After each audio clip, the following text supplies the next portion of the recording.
Well, welcome back everybody to Chapter 9, Communications, and today we're going to be looking at just some fundamentals, some definitions, and the process of communications. So let's go ahead today and start with a new chapter, and hopefully we can understand a little bit more about what it takes to be better communicators. All the boys are calling crazy girl. I hope she sings us tonight. I know. Hey, Dad, pull over. We need gum. What? Oh, honey? Here's some money. What do we got here? Hello.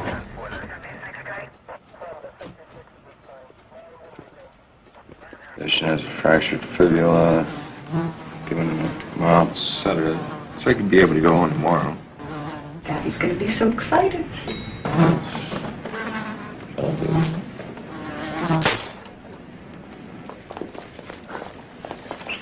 That killed him.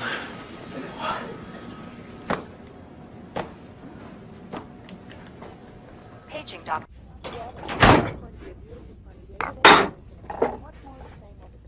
I don't hate your mother.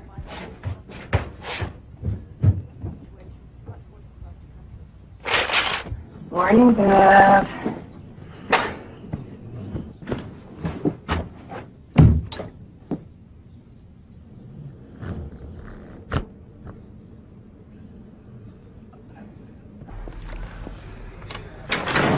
Hey, kid. You got to get down. Come on.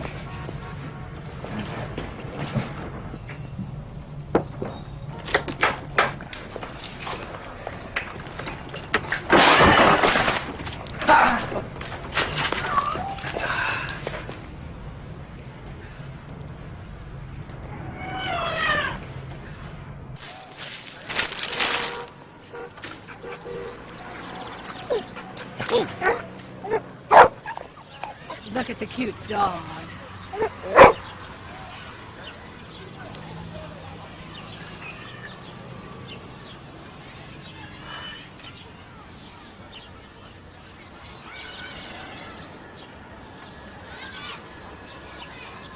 Well,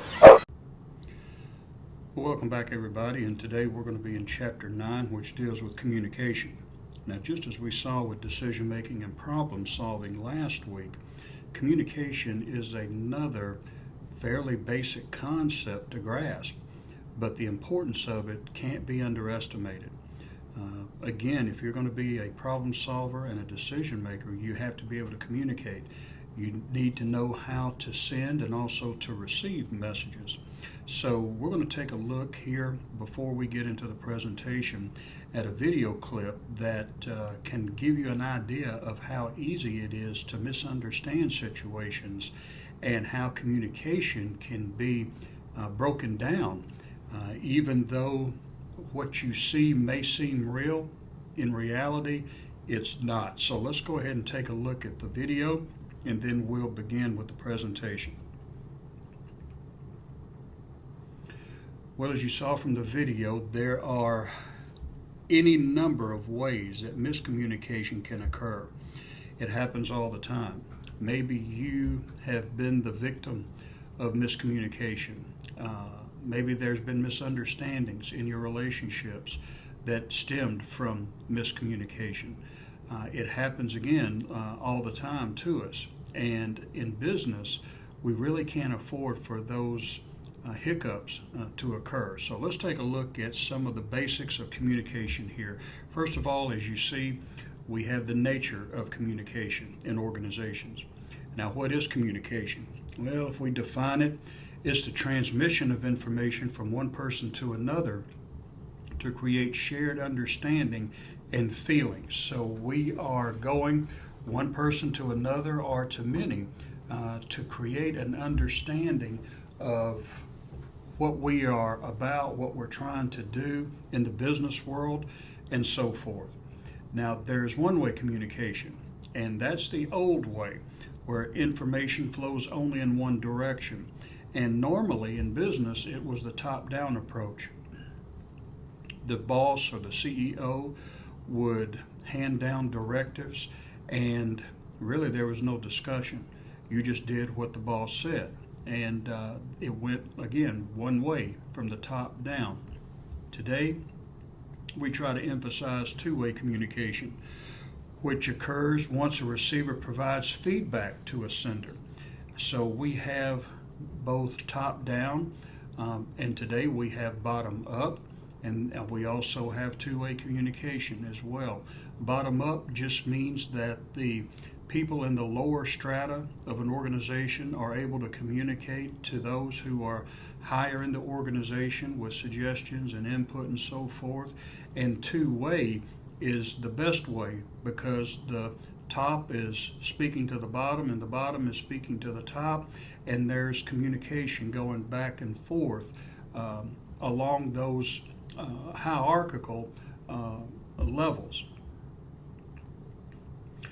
Now, Figure 9.1 kind of gives you an idea of what the communication process is all about. It's kind of, to me, like a computer where you send and receive, or a radio where you send and receive. But here we have a sender, and the sender has a message that he or she wants to put out. Well, that message has to be encoded. That means it needs to be put into a way that can be transmitted. It could be a verbal message, it could be a written message. Today, we have electronic technology such as email, and that seems to be the most popular way, that and texting. But we have something in our mind that we want to relay to other people. So we have the message encoded in a way that we can understand it. Let's say, for instance, I want to extend the work hours on Friday for this upcoming Friday. Well, I need to get that out to the workers. So how do I encode that? I put it into some way that is meaningful to them. And I need to put it in a way that's understandable. So I'll say we're extending work hours this week. Make sure you're here until 6 o'clock, maybe Friday afternoon. So that's encoding it. And the channel is the means by which I transmit it. And again, we have email, we have all types of technology today. We have mail, we have verbal communication, nonverbal communication. So the channel is the means. The message is encoded and put into the channel. And then once it is transmitted, it's received. And the person has to decode it. That means he or she has to read the message, whether it's visual or audible or whatever. They decode the message and the message is received. So there's several steps that has to take place when a message is sent and for the message to be received. Now there's another thing that I want you to notice too, noise. Noise is any and everything that can interfere with this message being received and sent in the way that you intended. Noise can be a physical noise. You may be trying to talk and there's a lot of talking around you that can interrupt your ability to communicate. There could be non-physical or non-verbal types of noise, which would be attitudes, stereotypes, and biases. Today, we're in the political arena, and people are, and it's happened this way every time. When you get politicians together, no one wants to hear what the other has to say. They just want to argue and get their point across. So that's noise. Now, all of this is tied in to feedback. Feedback is something that is necessary so that you know that the person who received your message received it in the way that you intended. And the feedback comes back to you, and if it's received the way that you intended, fine, great. But if not, you need to adjust the message. You either need to adjust the encoding, or you might need to adjust the way that it's sent. But either way, you need to make sure that the receiver receives the message the way that it's intended. Now, one of the questions that we ask ourselves, who is responsible for the message? Is it my responsibility as the sender to make sure you receive the message the way it's intended? Or is it the receiver's responsibility to receive the message the way it's intended? You know, there's arguments for both, but when I look at it, and the way the experts believe, is that it's both of people's responsibility.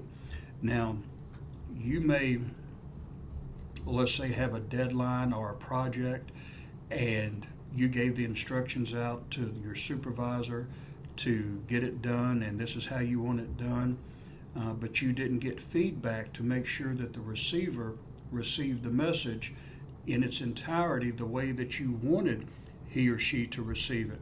So the project didn't get done. Now, the supervisor is going to suffer the consequences, but you will too, because someone is holding you to a higher standard, or you work for someone else as well. So even though you sent the message and you gave explicit instructions, the person didn't receive it completely or accurately, and as a result, both of you are going to have to answer for it. So it's both the sender and the receiver's responsibility to make sure that that message is sent and received the way that it's intended. And the only way you can tell whether that has occurred is through feedback. And it can be as simple as, okay, repeat what I just said, okay, or tell me what you believe I want from you, or something like that. But just make sure that they've received the message the way that it's intended. This is just another diagram or a list of what we've just talked about. The sender, the encoding, channel, decoding, receiver, feedback, noise, all of those are crucial when it comes to making sure that what you are sending is intended to be received and is received the way that you intended. Now, we're going to end this slide with methods of communication. And we have three different types. We have body language, verbal intonation, and environmental elements. Now, tomorrow, we're going to go into more detail about this. So just understand at this point, and this may be testable, know the different elements of a communication process from the sender to the receiver and feedback, but also to what noise is and how you can maybe avoid some of the pitfalls that noise brings with it. Well, that's all we have for today, and tomorrow we'll pick up where we left off, so have a good day, and we will continue tomorrow. Today we saw just some of the basics of communication. We saw the process itself, where it goes from the sender to the receiver, and how important it is to understand the dynamics of noise and how noise can prevent us from being able to receive or send the message that we want. So today we've just scratched the surface of this important term and concept, and tomorrow and Thursday we'll continue on in chapter 9. So have a good day, and we'll continue on tomorrow.